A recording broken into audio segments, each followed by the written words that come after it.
guys, samahan niyo ako ngayon ay mamimiesta tayo ngayon sa San Rafael. Dito nga kami dumaan guys sa may Ponteverde para kunwari sosyal. Pero ang totoo niyan guys, hindi talaga namin alam kung saan ang daan papunta sa kanila. Kapatid ko pala yan guys, hindi ko lang kamukha. Dito nga ay nagpapakuha siya ng video kasi nagre-reklamo, pangit ko daw kumuha. Pahirapan nga kami dito guys at ang version kong aling maliit ay lumakad ng kanya. Oh, ay pa magpahawak sa tito niya. Dito nga guys at medyo malayo-layo pa kaming lalakarin. Dito nga may nakita kaming kambing kaso nung nilapitan ko ay natakot. Nawawala na nga kami dito guys kaya tinetext na namin kung nasaan na sila. Dito naman nagtatanong-tanong na kami kung saan banda ang bahay ng tiyahin ko. Nagbabakasakali kami na baka alam niya. At dito guys mukhang kilala nga niya yung tiyahin ko. Sabi niya doon pa daw sa dulo. Ari nga nagre-reklamo na yung tiyahin kong isa. At baka daw malayo. Napatigil nga kami dito guys at may kausap ang mami. Yung pala inaanak niya. Ay, yari ka ngayon. Tuwang-tuwa nga ako dito guys at nakilala ako ng inaanak ng mami. Sabi picture daw kami. Loh, tinan mo naman ako dyan guys. Mukha akong tatakbong kagawad diyan. Naiingayan nga yung kapatid ko dyan guys. Hindi yata siya na-inform na pistahan yung pupuntahan namin. May pupuntahan nga kami ditong bahay guys. Pero hindi pa ito yung bahay ng tiyahin ko. Napasabit lang kami. Sarap na sarap nga ako dyan sa kain ko guys at masarap naman talaga kanilang ulam. Grabe. Dito nga pinupunasan ko si Thea at grabe ang amos ng mukha. Minukbang talaga yung dessert nila guys. Ubus yata yun. Umalis na nga rin kami dito guys at anong oras na baka maabutan kami ng ulan. Salamat sa food. So guys, bisag nasaag me, nakakaon ra gyapon me.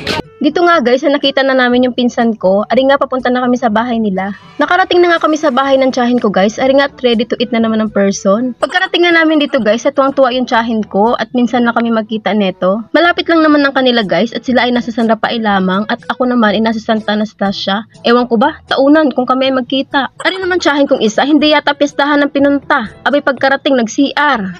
Binuksan ko na nga rin dito ang pangmalakasang naming inumin guys. Una ko na nga pinainom rin kapatid ko. Nagtatanong nga siya dyan guys kung alin dyan yung tubig. Nagkamali nga ako ng turo dyan.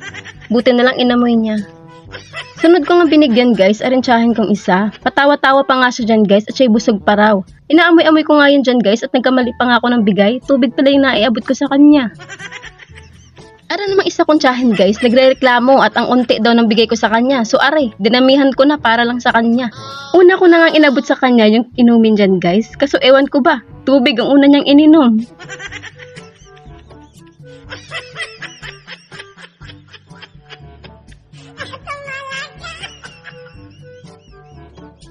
Dito nga guys, totoo na talaga to. Ayan nga dyan, mahihirapan siyang ubusin yan. Aba, kapag marami, nagre-reklamo. Kapag konti, nagre-reklamo din. Ay, saan ako lulugar neto? At dahil nga naubos ng mami ang kalahating baso, mukhang nahilo yata siya ng 1 minuto. Busy nga ako dun sa pag-aalok ng inumin nila. Kaso parang busy din pala sila sa pagbabalot. Ilang minuto nga lang nakalipas, ay mukhang tumalab na agad ang inumin na binigay ko sa kanila.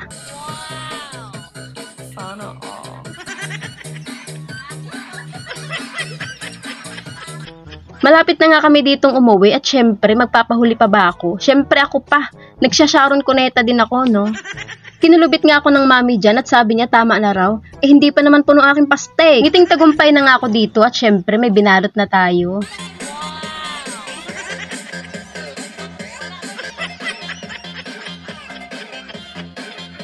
Kinuha ko na nga lahat ng mga binalot ko dito at sayang naman baka maiwan. Nag-aya na nga rin isa kong kapatid at gustong-gusto nang umuwi. Ewan ko ba, minamadali niya sa buhay niya.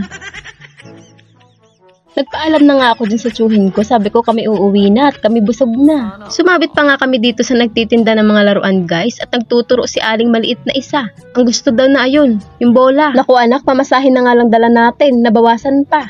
Naabutan na nga kami ng ulan dyan guys habang naglalakad kami. Kaya ayun, mga basang sisiw. Yain na guys, minsan lang naman ang piestahan. Happy Fiesta San Rafael!